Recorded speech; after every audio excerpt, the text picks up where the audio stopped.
Bladder podcast, and this is episode 4, take 2, even though you're not knowing that. My guest and I know that. And my guest this evening is John Malowskis. Now I know he's the director of athletic fans at Towson University in Towson, Maryland, because I learned that on take 1. I knew what you did, John, obviously with marching band and pep band and all that type of thing, but I didn't know what your official title was. So welcome. Good to be here, Howard. It's awesome to have you here. So, John, we talked about on our take 1, and I met each other in the early to mid 90s, through the marching pageantry arts activity. I admired his work tremendously from afar that he did with one of the top drum corps in activity. It was the Crossmen at that time. And then I got to know him as I was doing some programming for some groups in Orlando in the Cypress Creek program in Florida, and reached out to him, asked him to write the visual program for that.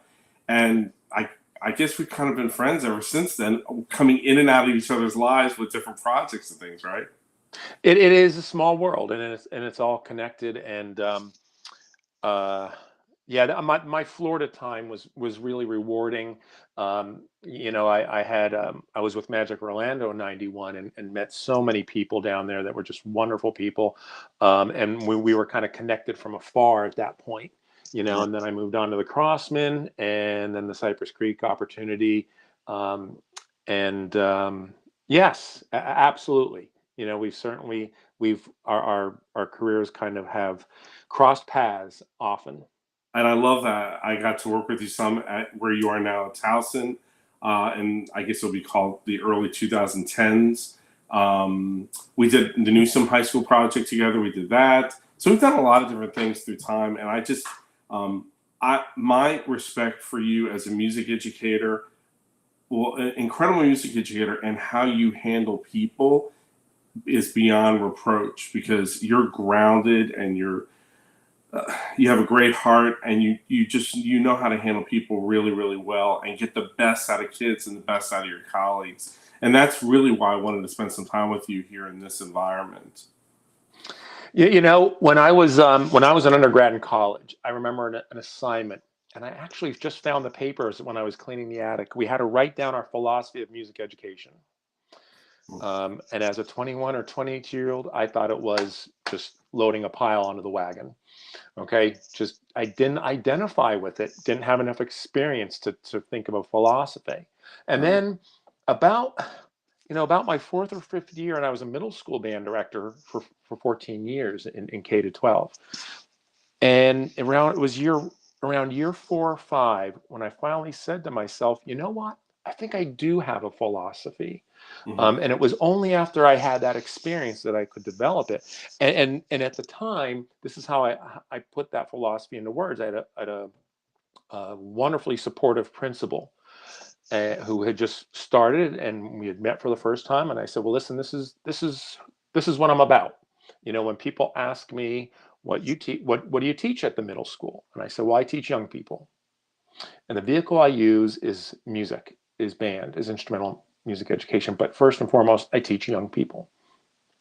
And that's stuck with me ever since. It is I would like to hope and think that I've been a student-centered educator, and understanding that is the path to content. That's the path to reward, and that's what we're, especially in the performing arts. Oh my gosh, it is so, it's so emotionally driven, so people driven, and when you forget, it's you're doing it for the people. 100%. And so we kind of graced upon this. You said you taught middle school. We said you teach college. Give our listeners, your career. I knew you said you grew up in Pennsylvania and really basically have never left. And what was you went to college where, studied what? Well, the most impact on my career was the fact that my dad was a high school band director in a very small rural town in northeastern Pennsylvania. And the school was Lake Lehman High School. And the band, the community was centered around the band, and the band was centered around the community. It was a small school where in the high school band had 7th through 12th graders in it, And it was at a time when there wasn't even, not internet, but there wasn't even a mall. Okay, so students were disciplined, practiced, worked hard at it, and didn't know what difficult was. Right. And he traveled with the band every year, spring, to spring festivals, and it was a way of life for the members of the band, and it was also our family's identity. It was it was my dad's identity in a very strong way that he was the band director, How long? and How long was he at that school? 33 years, So like makes it his whole career. his whole career. Yep, Yeah. yep, and just had an impact. And he was, that he was my, obviously is my dad, my parent, but he was my high school band director. But then he was also this community leader. So he had the first and foremost impact on me as a leader, as a teacher, and learning from him about excellence and about people, and about being dedicated to one situation for 33 years. And initially, I went to Penn State into the engineering program, but at the same time, I was marching in the Garfield Cadets at that time, and I was a member of the Blue Band, and it was still gnawing at me, that family identity. Couldn't escape it. So when you were going to Penn State, by the way, your internet's back to that gurgly sound. Did it switch to that other thing, to that other internet you were talking about? No, it's on the regular one. All right, we'll make it work. It's all good. So when you were going to Penn State, were you majoring just general studies or? I was in electrical engineering. Oh, I did not know that. Okay. I was in electrical engineering, and then I just transferred into the architectural engineering program. And I remember one day I just realized this is not who I am. So I left and transferred to Westchester to basically start college all over again in the sequence of theory and music history, and got my music education degree. And I wanted to be that band director, like my dad was. But then I started working with drum corps. I had marched. I was writing drill for the Reading Buccaneers, and I thought, how am I going to devote everything to my own high school program in a way I knew my dad had, if I was also devoted to exploring my opportunities as a drill designer. Right. And so I took a middle school job and loved it. Loved the impact. I loved, in sixth graders, they came in as elementary students, but as eighth graders, they left as adults. Mm-hmm. It both from a maturity standpoint and also, a musical standpoint. Yeah. And it was just so incredibly fulfilling. Yeah. So that's, and I thought I was going to retire there. Never imagined. And then I got to a point I was like, maybe I might be ready for a new challenge. Mm-hmm. And then left and went back to Westchester for my master's, for my graduate degree. How long were you at the middle school? Like 14 years? Is that the number I remember? 14 years. Yeah. And just took a leap of faith, went back.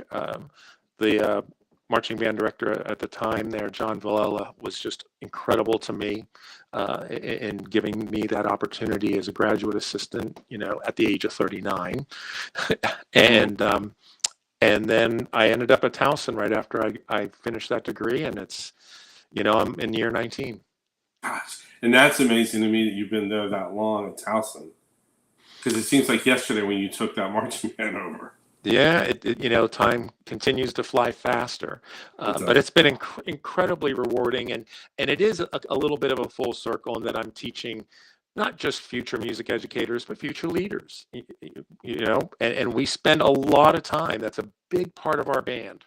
It's an absolute big part of our band is our leadership. No, I know that. Like I said, I've gotten to work with you there, not a long time, but a little bit of time in pockets. And I saw see how the students there, like, just have such a strong respect for what you're bringing to the world. And let's face it, college, they have 20,000 distractions, and they're trying to figure out life in general. And you provide this environment for them there that's safe, it's exciting, it's fun, it's educational, it's balance. It's, you know, it's everything you could ever want in a college marching band program. Well, I would hope so. I hope so. You know what I mean? I feel good about what we do. Uh, but it goes back to that same philosophy. It is really about the students. It's about their experience. It's about this chapter in their life, which is so incredibly formative. All right, when they come in out of high school and then leave ready for the professional world. um, and our leadership, I think the key to it is that we give ownership in the band. Yeah. You know, I call it a guided ownership, in that we're still there. We're there as models. We're there as professionals. Um, we're there to be their teachers, but we're also giving them opportunity to have ownership in the band. And you know, I'll give you one example. When we pick a show, our style is that we take music out of pop culture, all right, but we sophisticate it through arrangement and production for the contemporary marching arts. So when it comes time for that, we go on uh, our Facebook member group, and we start, just give us ideas, ideas for music that you think that would work for the TUMB, or a show idea. Mhm. And I think an important aspect of that is we give them ownership, but they also understand that we're it's a privilege that they get to make these suggestions, but then we're going to run using our expertise, using our lifelong, what we've learned, Yeah. because there's so many aspects of choosing a show that's going to work on the field. Mhm. Um, and um, so it works well. It works really well. But that's, I think, a really important part, that they have that caveat. They have that premise that uh, we're going to make the final decision. They're going to respect that, but they've had ownership in it because they made the suggestions. Oh yeah, 100%. How do you, like, one of the many things I admire about the environment you have set up for the program is you know, first of all, okay, let's talk college marching band because it's all over the place, right? I'm not talking about Yeah, child. I'm just talking about in general. yeah, You know, because it's, and you have different styles, and you have the style program where you take a show and you add to it, perfect it through the season. You have some schools where they do the whole thing where they do a different show every home game, you know, all that kind of thing. And regardless, it's interesting to me because, and again, I've been blessed because I was exposed to your program, but you set up an environment where the kids really care about the being good and clean and played well and performed well. And how do you know? I'm sure that goes back in the culture, deep in this fabric of the culture, way back. How, but you had to initiate that somehow, some way, so that kids really cared in a college setting. How did you do that? well, I don't think there's one answer to that. Mhm. First of all, we get, they love performing. They love performing. And they realize that even though we're not competing and working towards a score, we compete against ourselves to see how good we can get, because the better we get, the better our show communicates. Right. The better that we can entertain, the better that it comes across, and then the better then they feel good about themselves. And I remember always after that first performance, where we've had band camp and the, kind of the drudgery of the beginning of the season, we have that first performance, and they feel so good about it, and then we can start completing that cycle where, okay, now it's a little easier to go to work on, come back to the next rehearsal and work at it, because we understand there's this reward. And we really talk about that cycle between the reward of performance, not of a score or a placement, but the reward and the reaction of a crowd, Mhm. through performing music and the pageantry of a marching band. Yeah, because you're not competing, you're not getting a trophy, you're not getting a score. You know, you're No. just performing for your football audiences and Yep. probably some other, you know, competitions and things as exhibition. We do about as many performances at exhibitions as we do at football games. Okay, so it's split. Yep, it's about the same amount, and you know that they get different types of rewards out of each performance. Hmm. We host the Maryland State High School Marching Band Champions on campus, Nice. and you know, thousands of high school students and performing, and our students love performing for them, um, and and that's one of those moments when we talk about leadership as a performer. It's like the big kids.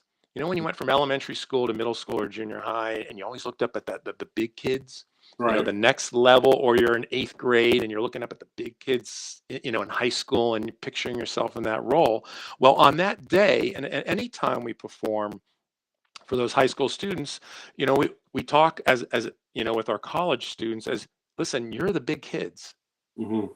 You're you know, and how you perform, and you know, you're going to set an example. And not only that, you're validating all those high school students but by how well you perform, and the awesomeness of your production. Hmm. Okay, and when they watch you, it validates when they go back to their rehearsal with 30, sometimes 30 students in their marching band. Right. Right. You know, and they feel really good. Well, I could aspire. Look at what I do is so cool. I saw the Towson students perform it. Hmm. um, so you know, it's just it's many different elements, you know, that like you said, that brings that urge to get better and work on one show, Yeah. and continually develop it. Um, one of the things I also respect about what you've done in that program, and any program you teach for that matter, is it seems like you aspire to make every student feel like they are a leader, whether they're the drum major or the guard captain, or they're a clarinet or a cymbal or a trumpet player. It seems like you know, um, really encourage leadership throughout the program, because you talked about the autonomy, or not the autonomy, but the ownership of the program, being able to, you know, hey, here's a suggestion for a song to play or a show theme or whatever that is. Um, how do you foster that environment of leadership across the board, not just with the student leadership, if that makes sense? Yeah, it definitely makes sense. And one of the challenges with a large band and a university band is just getting to know everybody. Um, I learned this from George Parks, you know, up at UMass. One of the, you know, one of the impactful people you know, in my development. Um, and he showed me once, he had a picture of every student in his UMass band and their name on his phone.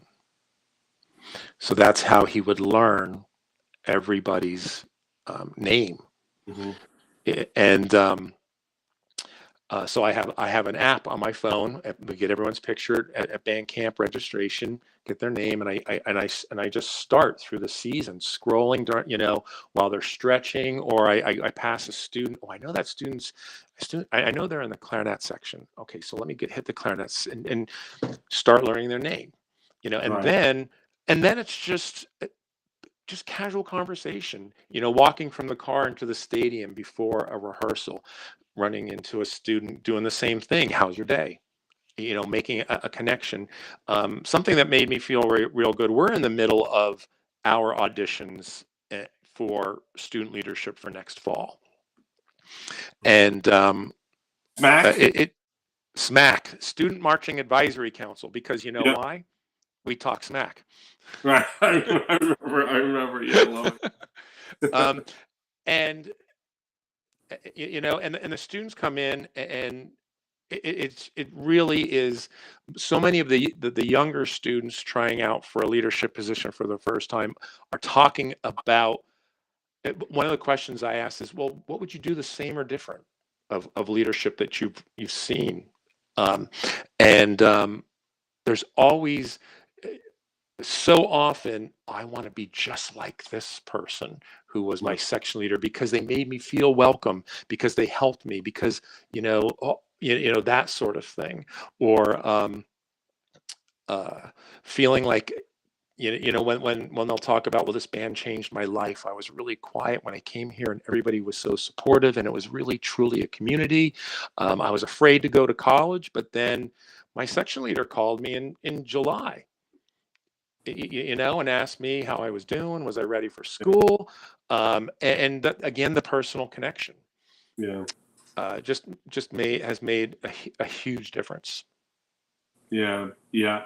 I mean, it makes a huge difference because I think there's so few, it's just like I said, in the college world and the high school world for that matter. I mean, it's the environments are very precious and rare that really take the student and really Yep.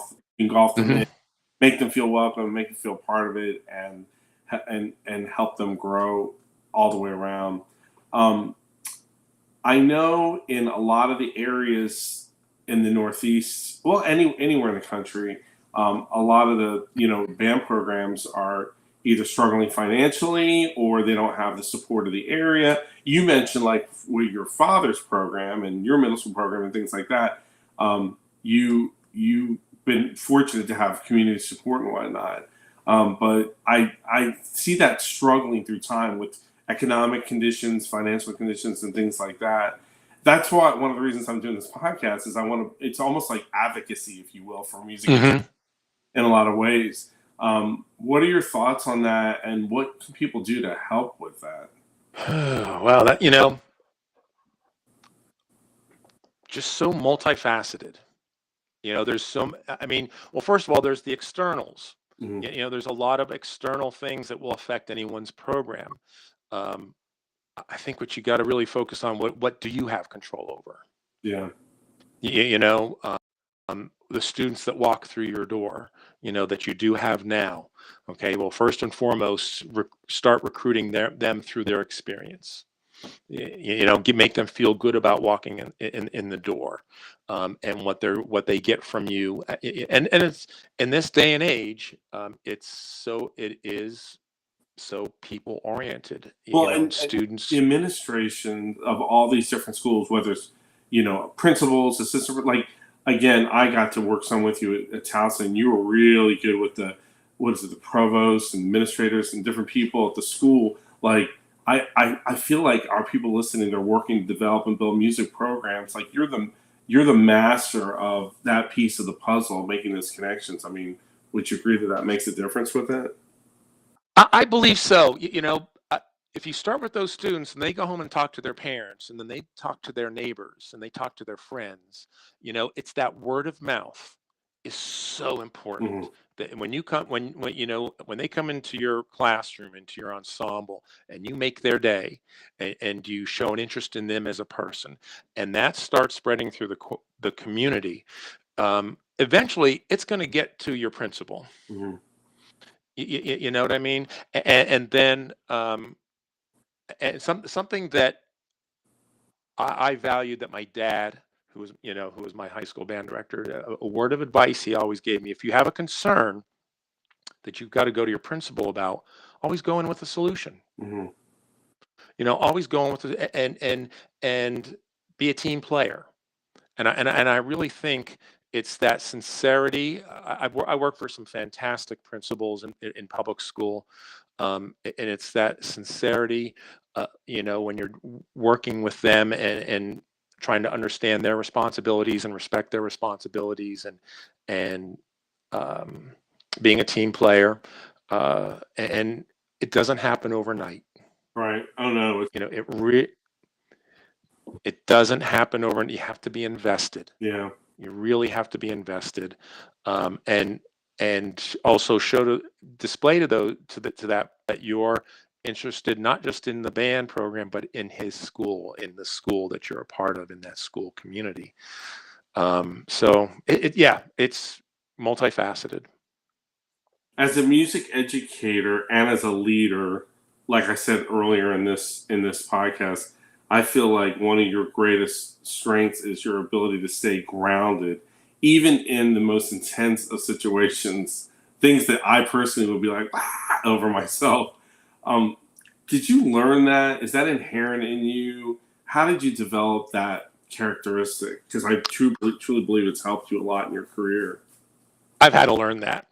My dad was a band director in the 1960s, and the sense of motivating a student in the 60s and 70s was very different now. That was a time when fear motivated. and intimidation motivated. Right. And that was very accepted. And that's how I grew up, understanding that. And on some levels, it's where I started teaching. But then as a middle school band director, the high school band director had been in my dad's band where I was teaching, Frank Schreiner. And what I learned from Frank Schreiner was how to be a contemporary educator. How to be how to motivate students in a more contemporary manner without the fear, without the kind of the harsh. Yeah.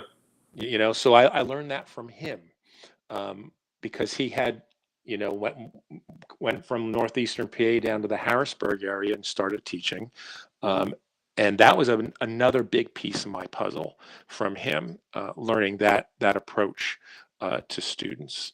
And then I really learned about inspiration from George Parks.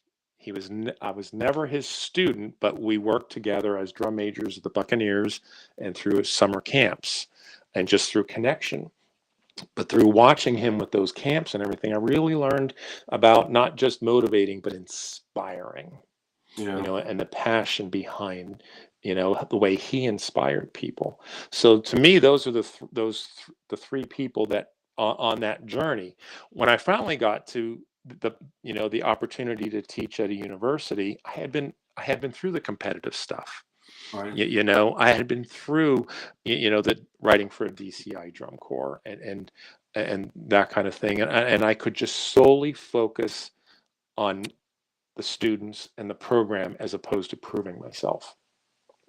And being around the Westchester program, I learned a lot about, the students are 18 and they're at college and they're really trying to, at that point, explore their independence, Yeah, of course. Yeah. and become adults. So then that's how you talk to them as adults, not as high school students. Not, it's, I would often say the hierarchy between a band director and a high school student is much greater, but between a band director and a college student, that hierarchy is No, not as. they're young adults. They're young Yeah. adults. Yeah. No, I get that. I get that. So you've talked to us about who has been largely influential in your world as a teacher and a director. What do you find is your greatest challenge at this point in your career? Well, the pandemic changed a lot of things. It really did. We kind of really had to, on some levels, reinvent our program Mhm. coming out of the pandemic for a lot of different reasons. I do think the greatest challenge is, and this is something we talk to our students about, and I often say that they're growing up in a much more complex society. All right, and with more complex influences as a college student than what I did. And I've said my generation is adapting to this. I Right. said your generation has to figure it out. Right. Right. When it comes to social media, and smartphones and all those types of distractions, and so we've talked often about that, and and it's two students sitting on a bench texting each other, Yeah. I've seen right? that. I've seen that. And do you feel like the pandemic exasperated that? I mean, how do you feel that's really? I mean, there's some things that are obvious, but how do you feel that's impacted our world from that Yeah, standpoint? it was just everyone kind of retreated into the digital world, and there was less face-to-face interaction, less interpersonal interaction, Mhm. um, live, and magnified on top of that with social media and text messaging, and our digital communication. Um, and I think it really changed how people interrelate on many levels. Right. So then Right. when you get to a marching band that is all live, and the marching band community that is all in person, uh, uh, you got to go back to the analog approach to people. Mm-hmm. You know. Right. Right. No, I hear you. I hear you. And it's affected everybody on all aspects. I mean, we're still reeling from it in a lot of different facets of what we do.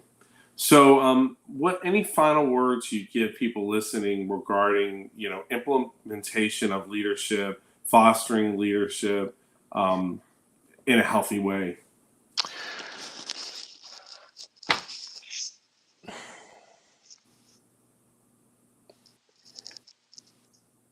Well, first of all, I really think,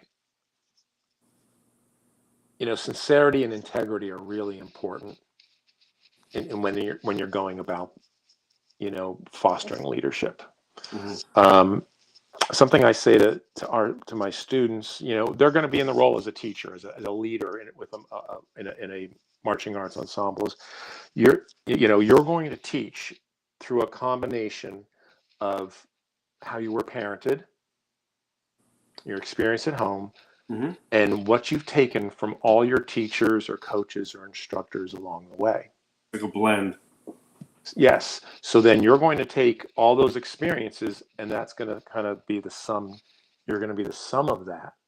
And the more experiences that you can have and be exposed to, whether they're good or not so good, all right, that's going to continue to develop you and your ability to continually grow as a leader. And it's certain, it's the cliche, it's not a destination, it's a journey. 100%. 100%. Yeah, it's definitely through time. So, John, a lot of people listening to this some of them are high school students and they're looking for potential college landing place. So, to find you and find the Towson University, what's the website? How do they find that information? How do they find out more about your program? TowsonBands.com. Yep. Everything they need? Everything they need. We've had students, even though we're a state university in Maryland, we have had students from Texas, California, Wisconsin, Kansas City, all over the country come to Towson with the marching band being a motivating factor, along with an academic program. You are going to college, you get a degree, but students who want to go to college and be part of our type of marching band, a contemporary marching arts university band, and it's quite a community. It's quite the camaraderie. It's a beautiful campus. The area is great. I can't say. I mean, I'm a little partial because I grew up in Maryland myself. However, it's a great environment. I found it like it's not your gigantic huge thing, but it's not like a tiny small. It's like a nice balance from that standpoint. I often say that we have big school resources with a small school feel. Yeah, I would definitely say that. And we're very fortunate, and my biggest pride, when I think about the program, is I just think of the students and the community and the alumni that come back to performances. It's just growing by the year constantly, and the reward and satisfaction that students get, like I said, out of this chapter in life as they go to college. Yeah, no, it's awesome. And I encourage people to check out what you've created there. And anytime they get an opportunity, not just your identity, you're way more than Towson University. I mean, you're a great educator and a great human being. So anytime, we had you at our Tarpon program with your students last summer. We did that combined leadership thing. The kids still talk about it. They loved it so much.